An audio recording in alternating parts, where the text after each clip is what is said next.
sabda Rasulullah SAW ya, dalam hadis riwayat Imam Al-Baihaqi, "Idza amilat ummati khamsan fa alaihimud damar."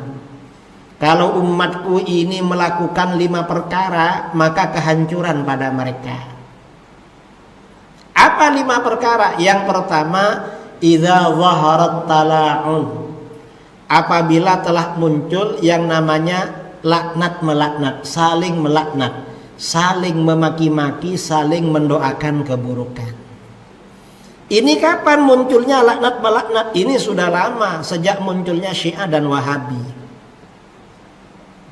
Dulu ini bangsa kita di Indonesia, umat Islam ini pengikut Ahlus Sunnah wal Jamaah. Di dalam fikih mazhabnya Imam Syafi'i, akidahnya Imam Asy'ari, tasawufnya Junaid al-Baghdadi. Tarekatnya kalau orang Riau itu tarekat apa? Tarekatnya Khalidiyah Naqsyabandiyah. Karena orang-orang tarekat ya, bangsa kita ini pengikut tarekat, kemana-mana bawa tasbih, wiritan. Begitu muncul Wahabi, akhirnya apa? Saling melaknat, mengkafirkan. Itu kafir masuk neraka, kafir masuk neraka, syirik masuk neraka. Amalan-amalan kebaikan dihentikan. Masjid-masjid banyak kosong dari tasbih. Tasbih dah dibid'ahkan. Kalau bawa tasbih ke masjid bid'ah, tapi bawa HP habis sholat langsung buka HP gak bid'ah. Betul? Ini sekarang, padahal ini dari dulu, sejak masa sahabat. Abu Hurairah itu tasbihnya Abu Hurairah itu berapa ribu itu rentengannya. Jadi beliau wiritan baca tasbih, kalau belum selesai gak berhenti tiap hari. Kita ini cuma 100 tasbihnya dah dibid'ahkan. Punya sahabat bukan 100 saudara. Gimana kalau kita bikin tasbih 200 atau 500, kan panjang sekali. Tapi di rumah ya kalau panjang, repot juga kalau panjang bawanya ke masjid. Ini setelah muncul Wahabi ini terjadi bid'ah membid'ahkan. Syiah juga begitu. Ini memang kehancuran umat Islam. Kemudian apa? Yang kedua, wasyaribu al-khumur. Orang-orang meminum minuman keras. Ya, sebenarnya minuman keras itu gak pernah berhenti. Cuma ketika Islam itu kuat, minuman keras itu sembunyi-sembunyi, gak berani terang-terangan. Kalau sekarang bangsa kita, bangsa Melayu, terang-terangan saudara. Kalau ada perkawinan, ada pernikahan, malam-malam ada keyboard, ada yang jualan miras. Malah kalau sekarang ini ya, yang memabukkan itu lebih canggih lagi. Sudah bukan pakai botol, pakai miras. Sudah jadi apa? Jadi sabu-sabu. Dan di Riau ini tempat masuknya sabu-sabu. Dari mana? Ya, terutama yang dari jalur laut. Yang jalur laut ini bisa dari Tembilahan ya. Kemudian juga bisa dari Dumai. Itu masuknya dari sana. Dan banyak anak-anak muda yang sudah kena ini. Anak-anak sekolah, anak-anak muda yang kena sabu-sabu itu banyak. Karenanya perlu kita pertimbangkan agar generasi ke depan tidak hancur. Gimana pertimbangannya? Anak-anak kita, terutama yang usia SMP, SMA, kira-kira selamat gimana caranya? Selamat dari itu. Satu-satunya cara agar anak-anak kita selamat dari sabu, dari miras, dimasukkan pondok. Kalau gak masuk pondok, berat sekarang ini. Apalagi orang tuanya banyak uangnya. Anak-anak dikasih motor, dikasih HP, keluar bebas. Gak tahu apa yang dikerjakan di luar.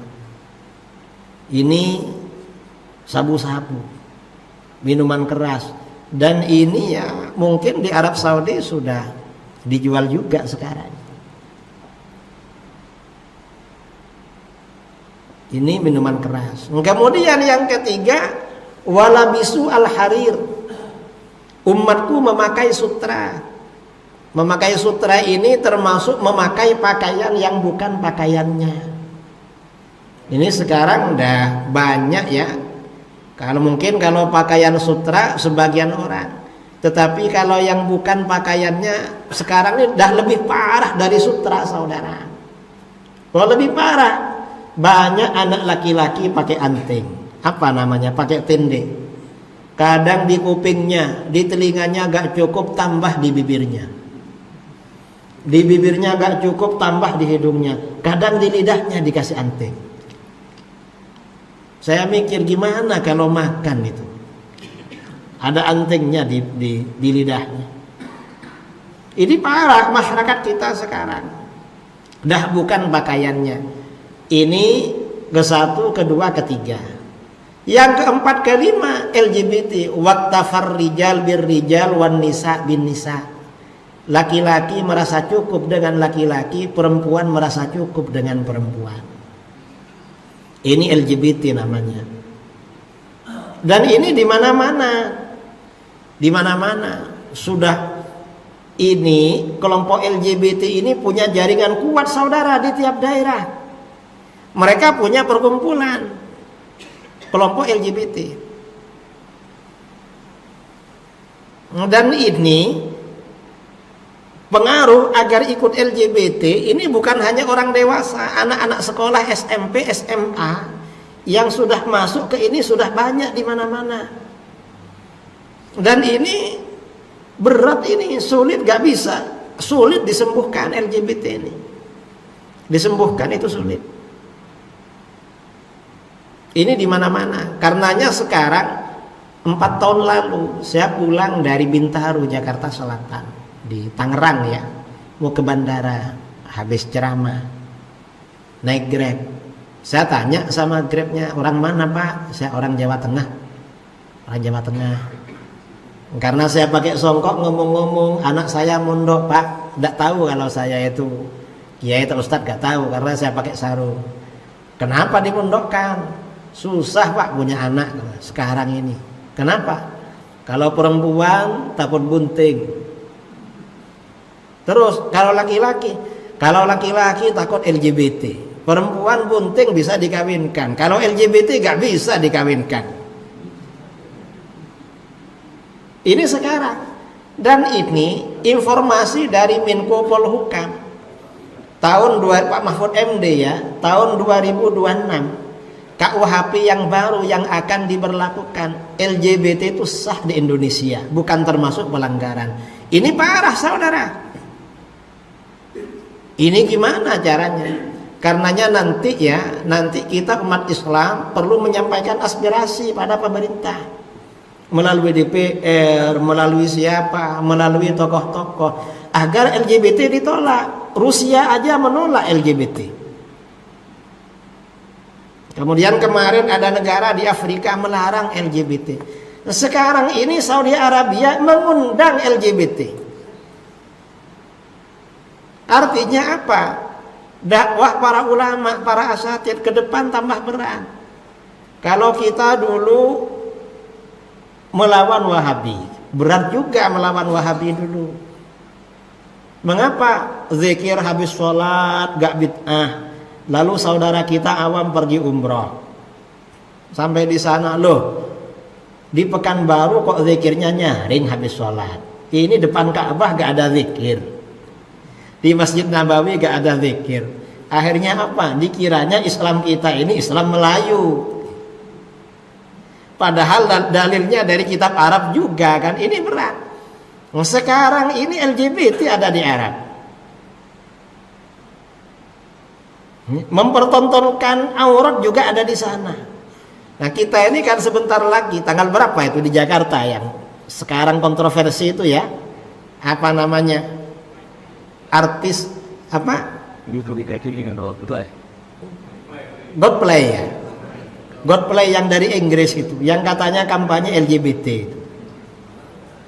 Ini kalau menantang ini lewat agama, ini agak susah. Mengapa? Nanti orang bilang Saudi aja menerima, malah mengundang artis Hollywood, artis India. Kenapa di sini keberatan? Gimana jawabnya sama anak-anak yang nggak mau mengerti?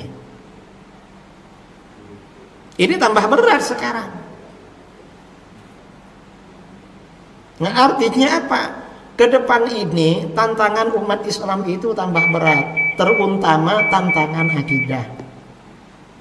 Ini bukan lagi konflik antara Ahlus Sunnah dengan Wahabi, bukan Syiah, tapi Islam dengan kafir ke depan. Ini beratnya. Karenanya ini perlu ya pendidikan agama ditanamkan sedini mungkin. Dan pendidikan yang bagus itu pendidikan pondok pesantren. Karena di pondok ini pendidikan bukan hanya diajarkan, tetapi dipraktekkan sehari-hari. Ini di Pekanbaru ini Ustadz Zulhendri Rais dah buka pondok. Kemudian UAS ya, Nurul Azhar. Kemudian ustadz-ustadz yang lain sudah buka semuanya pondok. Ini perlu kita dukung. Keluarga kita, saudara-saudara kita, yang usia SMP, SMA, biar tidak terpengaruh berbagai hal ya, yang mulai dari narkoba, kemudian budaya-budaya barat seperti tato, tindek segala macam, kemudian juga yang namanya LGBT. Ya kemudian ya macam-macam, biar terbebas dari pengaruh itu. Solusinya memang anak-anak sekarang ini dipondokkan, dan nggak perlu khawatir masa depan. Kadang-kadang memasukkan anak ke pondok itu khawatir masa depan. Nggak perlu khawatir, nggak perlu. Insya Allah dimudahkan oleh Allah. Apalagi pondok-pondok itu kalau mau kuliah sudah menyiapkan ijazah formalnya. Jadi gak perlu.